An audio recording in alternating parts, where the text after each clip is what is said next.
Hey guys! Today we're going to be making these cute and yummy looking heart-shaped Bundt cakes as well as a cooling rack, so I really hope you'll enjoy.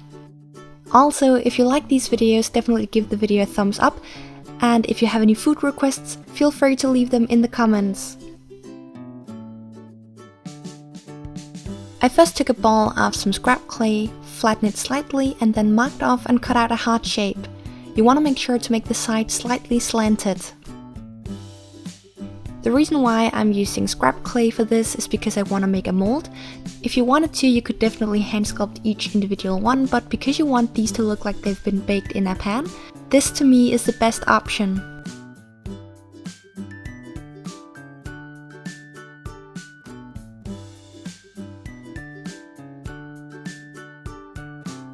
I then just use my blade to smooth out all the edges.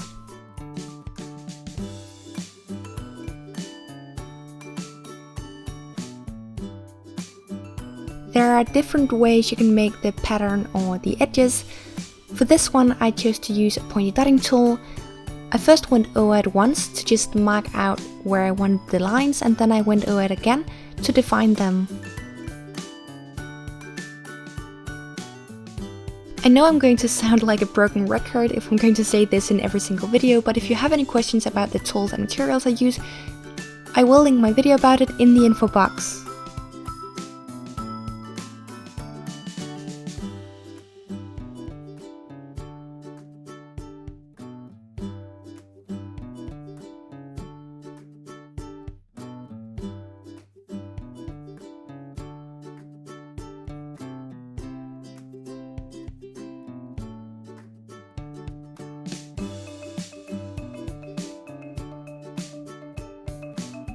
Lastly, I used a silicone tool to smooth out the top just a bit. Next you want to roll out a really thin snake of clay and place it around the bottom.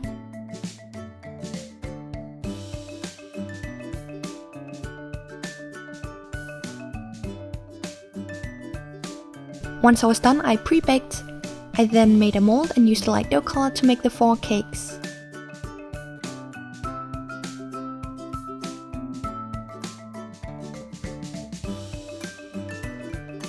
For the texture, I like to start off with just using a toothbrush, and if you want to keep this super simple, you can use just the toothbrush.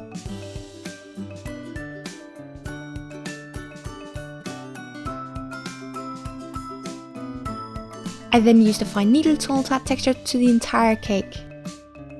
The reason why I don't add the texture before making the mold so that the mold has the texture is because it's not going to be as defined and not going to look as detailed. If you wanted to, you could get away with adding texture and then making a mold from that, but then again you might as well just do with the toothbrush.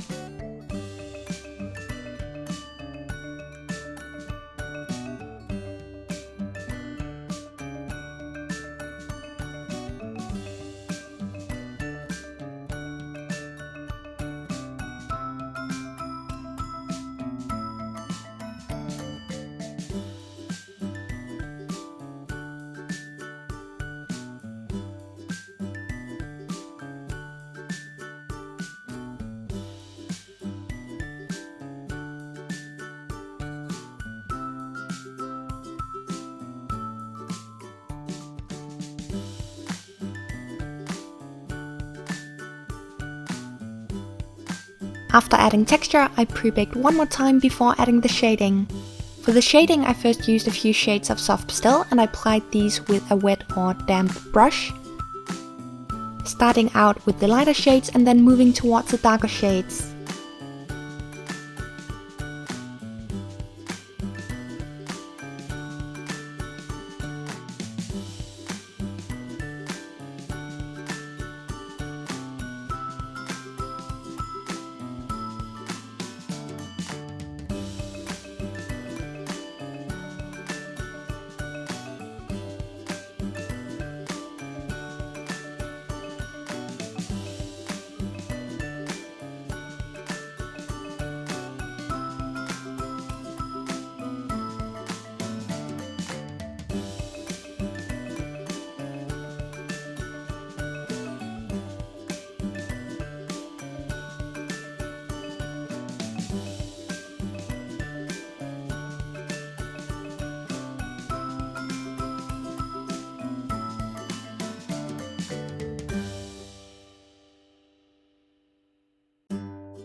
I then sealed that with a matte glaze.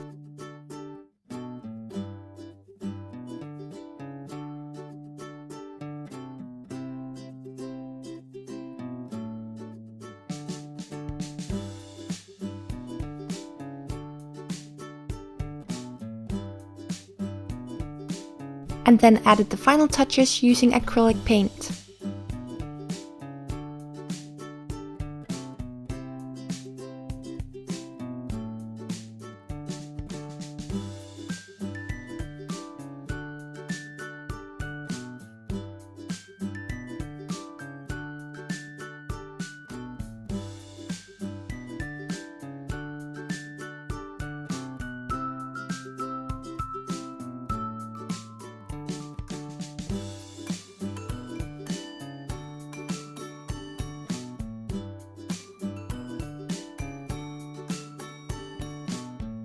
For the icing, I mixed TLS and white acrylic paint, and the reason why I do this is because, as I mentioned in my last video, the paint helps give the TLS a slightly different texture than you would achieve if you mixed it with soft pastel or something like that. And so for the icing, when you bake it and you still have some of the moisture from the paint, it is going to make the TLS kind of bubble up just a bit, and it just gives a really nice texture.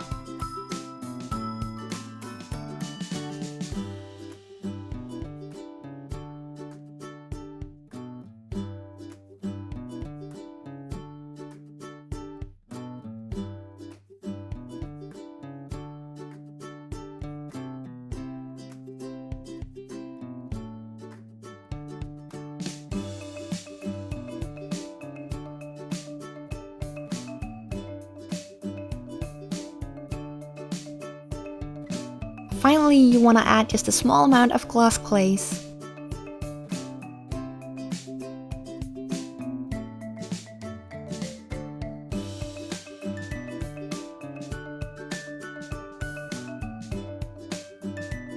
To make the cooling rack, you're going to need some soldering supplies, so you're gonna need a heat-proof surface. You're going to need some sort of soldering iron. I'm going to be using my Versatip by Dremel. You're going to need your solder, wire that you can solder. I'm using brass, any flux-based product of your choice, and then you're also going to need a couple of pairs of tweezers or helping hands, something to hold on to hot stuff. Because I wanted the cooling rack to be silver colored and not brass or copper, I first added flux to my wire and then picked up some solder and applied it to give it kind of like a plating.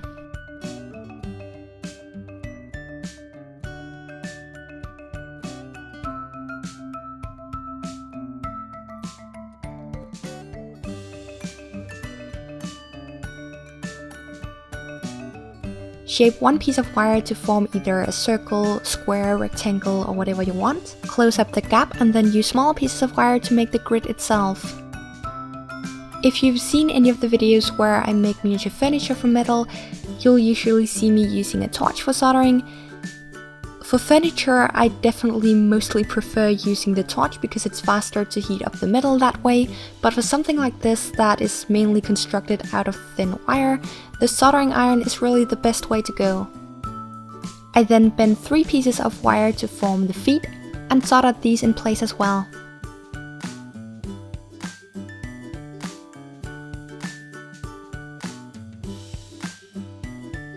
Finally, I just added a piece of parchment paper and added some acrylic paint. I know it says antiquing medium on the bottle, but really it's just a fancy word for watered down paint. Really hope you enjoyed, and as I mentioned, if you like these videos, please give them a thumbs up. Let me know what you want to see in upcoming videos. Hope you enjoyed, and I'll see you in the next tutorial.